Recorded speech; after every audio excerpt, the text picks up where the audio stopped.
back, ready to wrap things up with Kwaku Mamphey's. You are not the sacrifice. So let's start with that story of the woman caught in adultery. Okay, yeah. It's in John chapter 8, and it's a powerful example of how Jesus confronted the religious leaders who were so quick to judge and condemn. Oh, yeah. They dragged this woman in ready to stone her according to the law.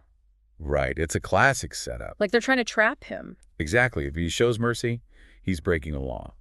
But if he condones her actions, then they've got him on being soft on sin. What a dilemma. And how does he handle it? I'm on the edge of my seat. With incredible wisdom and compassion, as always. Of course. He doesn't even engage in their legalistic arguments, you know. He doesn't play their game. No, he doesn't play their game. Yeah. He throws out that famous line, "Let any one of you who is without sin be the first to throw a stone at her." Boom, mic drop moment. Right. And of course, none of them can meet that standard. No. They all walk away one by one. Leaving her alone with Jesus. And what does he say to her? Not a word of judgment or condemnation. Wow. Just, neither do I condemn you. Go now and leave your life of sin. Pure grace and forgiveness. It's like he's saying, I see your past, but I don't define you by it. You have a chance to start fresh. Right. And that's so in line with, this whole document, we're not meant to be chained to our mistakes or labels. Others try to stick on us. Absolutely. And then there's the story of the paralytic. Okay. Cool. Found in Mark chapter 2, this man is brought to Jesus by his friends, literally lowered through the roof because the crowd is so thick. What stands out to you in that scene? Well, the fact that Jesus forgives the man's sins before healing his physical condition. Almost like acknowledging that our inner wounds can be even deeper than our physical ones. That's such an insightful observation. Thanks. Speaks to the holistic nature of healing, body, mind, and spirit. Right. And don't forget the role of those friends. I mean, they carried him to Jesus. They wouldn't give up on him. Oh, yeah, that's a good point. There's a lesson in there for all of us. Yeah, for sure. About support and true friendship. And speaking of transformations, you can't forget about Saul, who went from persecuting Christians to becoming the Apostle Paul. Talk about a plot twist. Right. It's a dramatic conversion story. Saul, who later became Paul, was deeply devoted to Judaism, and fiercely opposed to those early Christians. But on his way to Damascus to arrest more followers of Jesus, he has this blinding encounter with the risen Christ. It's like a divine intervention. Right, a complete 180. Totally. And then he goes on to become one of the most influential figures in Christianity. I mean, his writings make up a huge chunk of the New Testament. That's true. It's crazy. It's such a powerful example of how anyone, even those who seem the most unlikely, can experience this radical transformation through encountering God's grace. It's a message of hope, isn't it? It really is. That change is possible, healing is available, and God's love can reach even the most broken parts of ourselves. Beautifully put, and it echoes what this document is saying.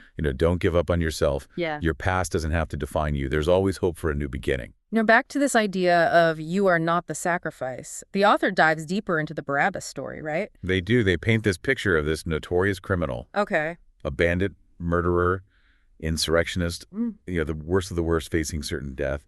Can you imagine being in his shoes? I can't even imagine just to feel that condemned, like there's no hope left. Right. And yet through this bizarre twist of fate, he's set free while Jesus is condemned to die in his place. It's almost too much to grasp the weight of that exchange. It's the ultimate substitution. The innocent taking the place of the guilty. And the author uses this story to drive home the point that we're not meant to be victims.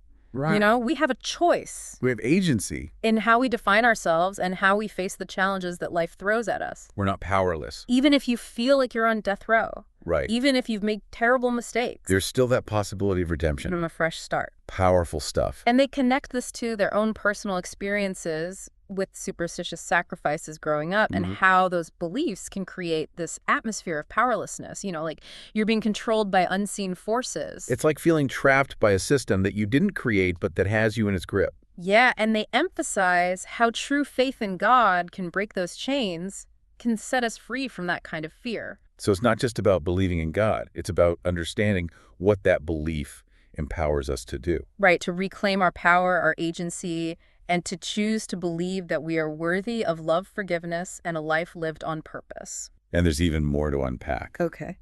They go on to talk about waiting on God and the importance of patience. Oh, yeah. Patience, not my strong suit. Which can be tough in our instant gratification world, It really can. But they bring up the story of Daniel, known for his unwavering faith and his commitment to prayer, even when things got tough. Okay, I can't wait to dive into that. This deep dive is definitely living up to its name. For sure. Okay, so we were talking about waiting on God and how the document uses the story of Daniel as an example. Right. Yeah, they specifically point to Daniel chapter 10, where he's praying and fasting for weeks, seeking understanding about this vision he received. Mm-hmm. But he encounters resistance, Oh. both spiritual and physical. And it's a reminder that our spiritual journeys aren't always easy or straightforward. Yeah. Yeah. There will be obstacles and challenges along the way. It's like that saying, anything worth having is worth fighting for. It's exact. Except in this case, it's more about, spiritual perseverance. Right. And in Daniel's case, an angel tells him that the prince of the kingdom of Persia had been resisting him for 21 days. Wow. So it's a glimpse into this reality that there are spiritual forces at work that we may not always be aware of. It really makes you realize that prayer is more than just a wish list we send up to heaven. It's engaging in a spiritual reality that has real power. And the document emphasizes that those times of waiting, they can be incredibly refining. Yeah, they can be opportunities for God to strengthen our faith and prepare us for what's to come. So it's not about waiting passively Yeah. for like a magical solution to just drop into our lap. It's about allowing the process of waiting to shape us. Right, to mold us. To mold us into the people God has designed us to be. It's about growth.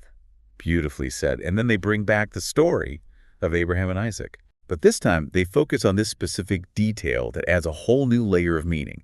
When Abraham is about to sacrifice Isaac, and Isaac asks, "Father, the fire and wood are here, but where is the lamb for the burnt offering?" It's like this moment of childlike innocence. Right. He doesn't fully grasp the gravity of the situation. Yeah. And Abraham replies, "God himself will provide the lamb, my son." Wow. That line right there encapsulates the essence of faith. Yeah, it does. It's that unwavering belief that God will come through even when it seems utterly impossible. And of course, in the end, a ram appears in the thicket as if out of nowhere. It makes you think about all the times we might be tempted to sacrifice our own well-being or our dreams or our integrity just to please others or to fit in. Right. Maybe God has a different plan, a way of providing that doesn't require us to be victims. That's a powerful takeaway. Yeah. And it leads perfectly into that final metaphor.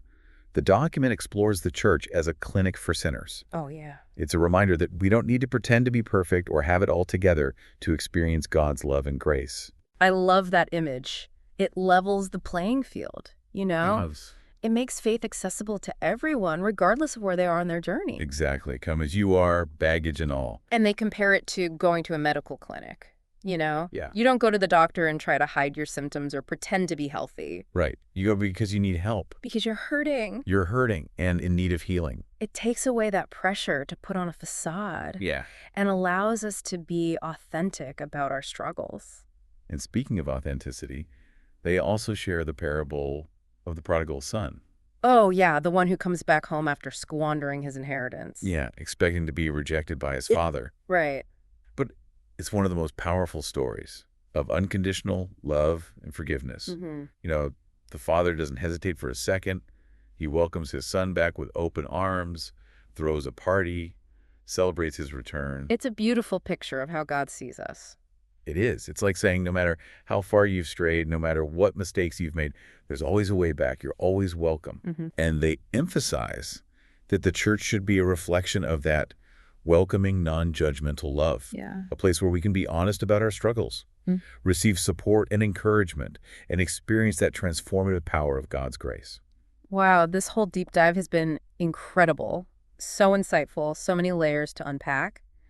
What would you say is the core message that we should take away from all of this?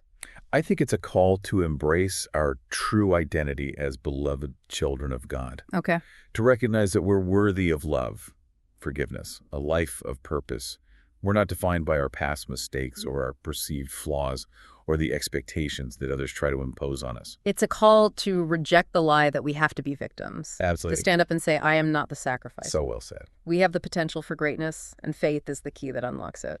This deep dive has been a powerful reminder that we have a choice in how we define ourselves and face the challenges that come our way. And maybe, just maybe, the most important question isn't who am I, but rather who does God say I am? Perhaps that's where true freedom and purpose begin. That's a powerful thought to leave us with. Thank you so much for joining us on this deep dive into Kwaku Mamphey's You Are Not the Sacrifice. It's been a pleasure. We hope it sparked your curiosity to keep exploring these themes and discovering what it truly means to live a life where you are not the sacrifice.